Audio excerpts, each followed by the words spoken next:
Soalan 17. Okey.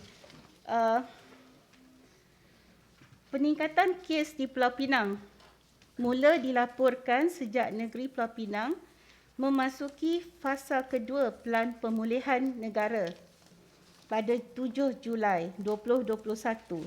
Antara punca utama peningkatan ini adalah seperti berikut. 1. Kes yang melibatkan kilang dan industri. Siasatan pihak pejabat kesihatan daerah mendapati kes-kes yang melibatkan pekerja kilang dan industri merupakan antara penyumbang terbesar kepada kes-kes yang direkodkan di Pulau Pinang. Punca jangkitan kebiasaannya akan menjurus kepada penempatan pekerja warga asing yang akan melibatkan pencampuran antara lebih dari 10 kilang dalam satu kawasan penempatan atau asrama.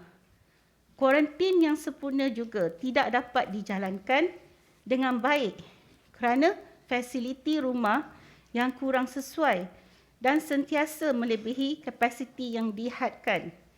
Kajian yang dilakukan oleh Dr. David Benjamin Lim, pakar matematik dari Stanford, mendapati 70% daripada jumlah keseluruhan kes COVID-19 di Pulau Pinang adalah berpunca daripada kluster tempat kerja di mana dari 1 Jun 2021 hingga 14 Julai 2021, 6,222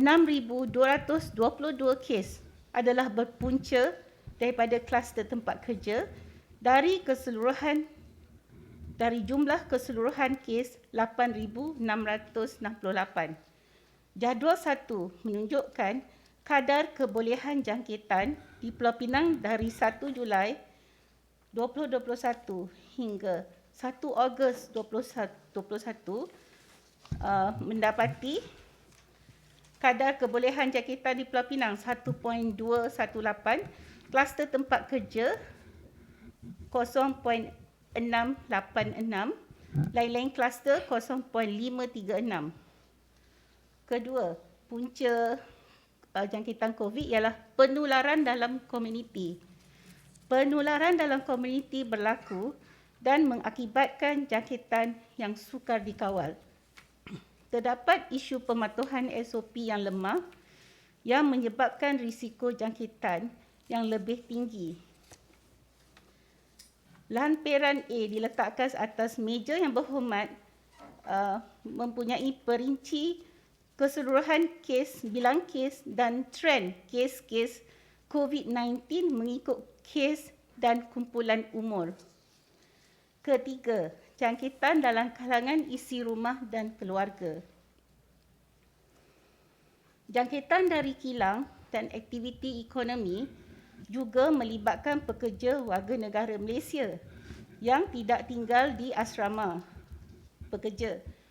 Pekerja warga negara akan tinggal bersama keluarga masing-masing dan akan mengakibatkan penularan dalam kalangan ahli keluarga. Selain itu, aktiviti ekonomi dan sosial sepanjang program pemulihan negara fasa 2 juga menjadi punca PPN fasa 2 menjadi punca penularan COVID-19 di premis-premis terlibat seperti pasar, tapak bena dan pusat perniagaan. Kesannya penularan akan berterusan di rumah yang menjadikan bilangan kes terus meningkat. Soalan B, setakat ini kerajaan negeri tidak mempunyai masalah dengan pihak Kementerian Kesihatan Malaysia dalam menguruskan pandemik ini.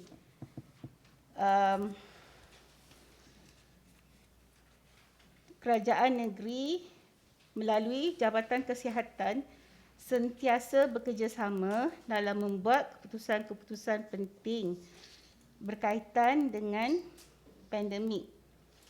Saya nak sebut di sini antara banyak-banyak negeri di Malaysia ni, satu-satunya esko negeri yang duduk dalam mesyuarat CITF kebangsaan ialah Pulau Pinang. Lepas tu baru Selangor masuk. Dan Sabah Sarawak dia lain, dia kira sebagai menteri, taraf menteri. Hanya okey. Saya nak sebut di sini ya. Kalau kita tengok science of the data. Science of the data menunjukkan jangkitan COVID berlaku di tempat yang tertutup, ramai macam tadi yang disebutkan oleh yang saya sebutkan tadilah, duduk ramai-ramai dan yang berlaku jangkitan. Tetapi saya rasa kerajaan pusat sepatutnya mengikut apa yang dilakukan oleh negara-negara luar seperti New Zealand, di mana mereka tidak tutup.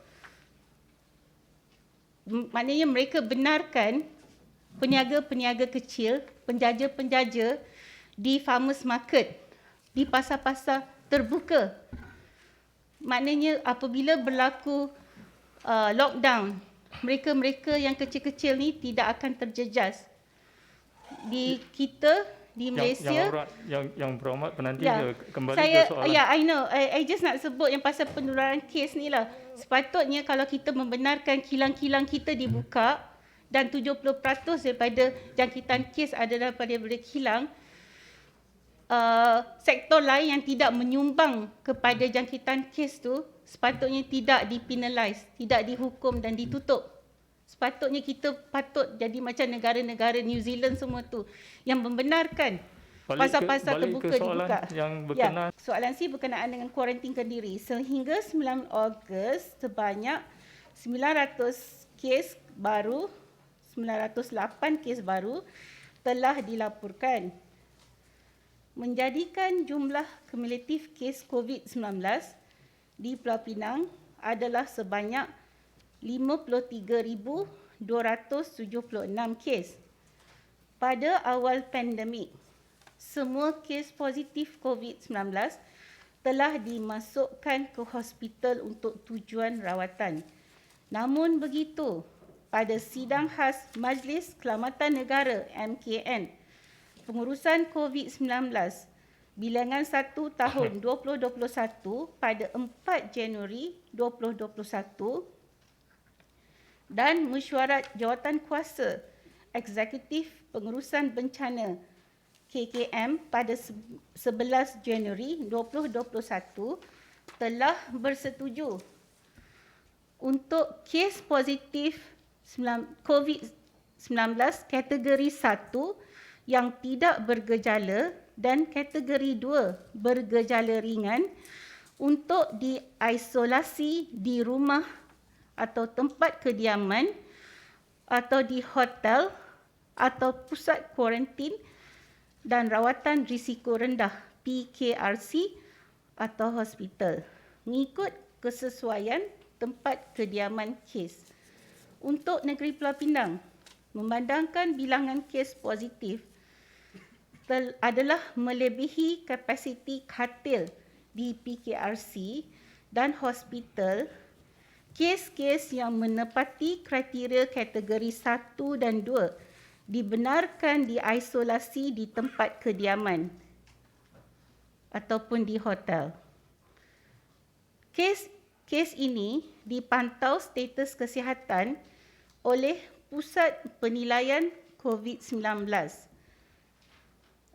COVID-19 Assessment Center ataupun CAC, menggunakan senarai semak Home Assessment Tool. Sehingga 9 Ogos 2021, bilangan kes baru harian di bawah pemantauan CAC adalah sebanyak 554 kes. Manakala bilangan kes harian yang masih di bawah pemantauan kes aktif CAC adalah 4,215. Yang tadi tu kes baru harian, yang ni kes aktif yang ada sekarang. Maklumat terperinci mengenai peningkatan kes COVID-19 kategori 3 dan 4 di PKRC dan cara menggunakan pulse oximeter semasa di dalam kuaranti kendiri adalah seperti di lampiran A yang diletakkan atas meja yang berhormat.